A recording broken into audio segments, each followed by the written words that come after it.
बीरबल की बुद्धि और समस्या को भांप लेने की कला के कारण बादशाह उन्हें खूब पसंद करते थे। इसी कारण से दूसरे लोग बीरबल से उतना ही जलते थे। इन जलने वालों में से एक अकबर का साला भी था। वो हमेशा से ही बीरबल को मिला हुआ खास स्थान लेना चाहता था। बादशाह जानते थे कि बीरबल जैसा कोई और नहीं हो सकता है। वो अपने साले को भी ये बात समझाने की कोशिश करते थे, लेकिन उनका साला हमेशा कहता था कि वो भी काफी बुद्धिमान है। इन सब बातों के कारण एक बार बादशाह के मन में हुआ कि अब ये ऐसे नहीं मानेगा, इसे कुछ कार्य देकर ही समझाने पड़ेगा। तभी अकबर ने अपने साले से कहा कि तुम अपने दिमाग और सूझबूझ से इस कोयले की बोरी को सबसे ज्यादा लालची सेठ दमड़ी लाल को बचकर आओ। अगर तुमने ऐसा कर दिया तो मैं तुम्हें तुरंत बीरबल की जगह दे दूंगा। यह बात सुनकर अकबर का साला हैरान हुआ, लेकिन उसे बीरबल की जगह चाहिए थी। इसी सोच के साथ वो कोयले की बोरी लेकर सेठ के पास पहुंच गया। सेठ ऐसे ही किसी की भी बातों में आने वाला नहीं था, इसलिए उसने उसे खरीदने से मना कर दिया। अब अपना उदास चेहरा लेकर अकबर का साला महल लौट आया। उसने कहा कि मैं इसे नहीं बेच पाया। इतना सुनते ही बादशाह ने बीरबल को अपने पास बुलाया। उन्होंने अपने साले के सामने ही बीरबल से कहा कि तुम्हें सेठ दमड़ी लाल को यह कोयले की बोरी बेचनी है। बादशाह का आदेश मिलने पर बीरबल ने कहा कि आप एक बोरी बेचने के लिए कह रहे हैं। मैं उस सेठ को एक कोयले का टुकड़ा ही 10,000 में बेच सकता हूं। यह बात सुनकर अकबर का साला दंग रह गया। अकबर ने कहा कि ठीक है, तुम एक ही कोयले का टुकड़ा बेच आओ। बादशाह का आदेश मिलते ही एक कोयले का टुकड़ा उठाकर बीरबल वहां से चले गए।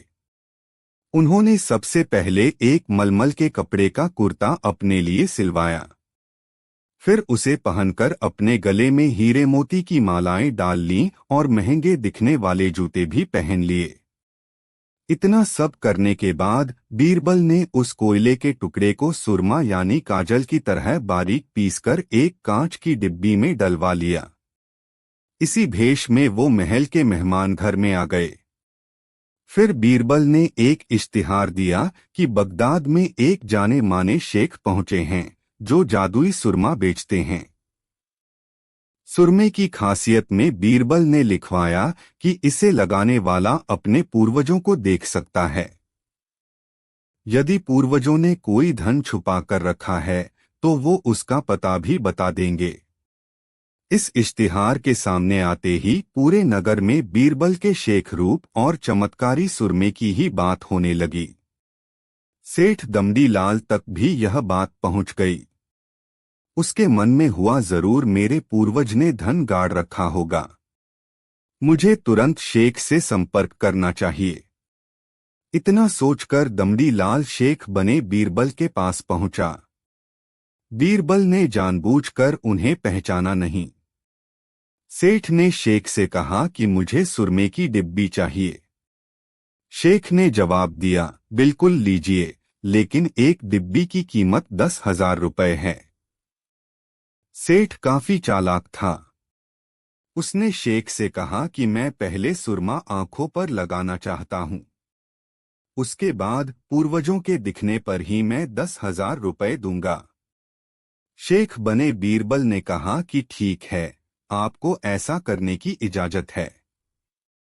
बस आपको सुरमे की जांच करने के लिए चौराहे पर चलना होगा। चमत्कारी सुरमे का करिश्मा देखने के लिए वहां लोगों की भीड़ लग गई। तब बीरबल बने शेख जोर जोर से कहने लगे कि इस चमत्कारी सुरमे को सेठ जी लगाएंगे। अगर ये सेठ अपने माता पिता की ही औलाद हैं तो इन्हें सुरमा लगाते ही तुरंत पूर्वज नजर आ जाएंगे। पूर्वज नहीं दिखे तो मतलब यह होगा कि वो अपने माता पिता की औलाद नहीं हैं। असली औलादों को ही यह सुरमा लगाने पर अपने पूर्वज नजर आते हैं। यह सब कहने के बाद शेख ने सेठ के आंखों पर सुरमा लगा दिया और कहा कि आंखें बंद कर लो। सेठ ने आंखें बंद तो की लेकिन उन्हें कोई भी नहीं दिखा। अब सेठ के मन में हुआ कि मैंने कह दिया कि मुझे कोई नहीं दिखा तो भारी अपमान हो जाएगा। इज्जत को बनाए रखने के लिए सेठ ने आंख खोली और कहा कि हाँ, मुझे अपने पूर्वज दिख गए। इसके बाद गुस्से में लाल सेठ ने बीरबल के हाथ में 10,000 रुपए थमा दिए। अब खुश होते हुए बीरबल महल चले गए। उन्होंने कहा कि लीजिए बादशाह, एक कोयले के 10,000 रुपए, और सारा किस्सा सुना दिया। यह देखते ही बादशाह का साला मुंह बनाकर महल से चला गया। उसके बाद से उसने कभी भी बीरबल की जगह लेने की बात अकबर से नहीं की।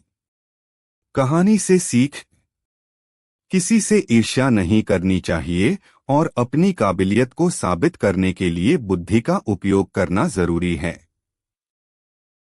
एक समय की बात है, बादशाह अकबर ने अपने बेगम के जन्मदिन के लिए बहुत ही खूबसूरत और बेशकीमती हार बनवाया था। जब जन्मदिन आया तो बादशाह अकबर ने वह हार अपनी बेगम को तोहफे में दे दिया, जो उनकी बेगम को बहुत पसंद आया। अगली रात बेगम साहिबा ने वह हार गले से उतारकर एक संदूक में रख दिया। जब इस बात को कई दिन गुजर गए तो एक दिन बेगम साहिबा ने हार पहनने के लिए संदूक खोला, लेकिन हार कहीं नहीं मिला। इससे वह बहुत उदास हो गईं और इस बारे में बादशाह अकबर को बताया। इस बारे में पता चलते ही बादशाह अकबर ने अपने सैनिकों को हार ढूंढने का आदेश दिया, लेकिन हार कहीं नहीं मिला। इससे अकबर को यकीन हो गया कि बेगम का हार चोरी हो गया है। फिर अकबर ने बीरबल को महल में आने के लिए बुलावा भेजा। जब बीरबल आया तो अकबर ने सारी बात बताई और हार को खोज निकालने की जिम्मेदारी उसे सौंप दी। बीरबल ने समय व्यर्थ किए बिना ही राजमहल में काम करने वाले सभी लोगों को दरबार में आने के लिए संदेश भिजवाया। थोड़े ही देर में दरबार लग गया। दरबार में अकबर और बेगम सहित सभी काम करने वाले हाजिर थे, लेकिन बीरबल दरबार में नहीं था। सभी बीरबल का इंतजार कर ही रहे थे कि तभी बीरबल एक गधा लेकर राज दरबार में पहुंच जाता है। देर से दरबार में आने के लिए बीरबल बादशाह अकबर से माफी मांगता है। सभी सोचने लगते हैं कि बीरबल गधे को लेकर राज दरबार में क्यों आया है। फिर बीरबल बताता है कि यह गधा उसका दोस्त है और उसके पास जादुई शक्ति है। यह शाही हार चुराने वाले का नाम बता सकता है।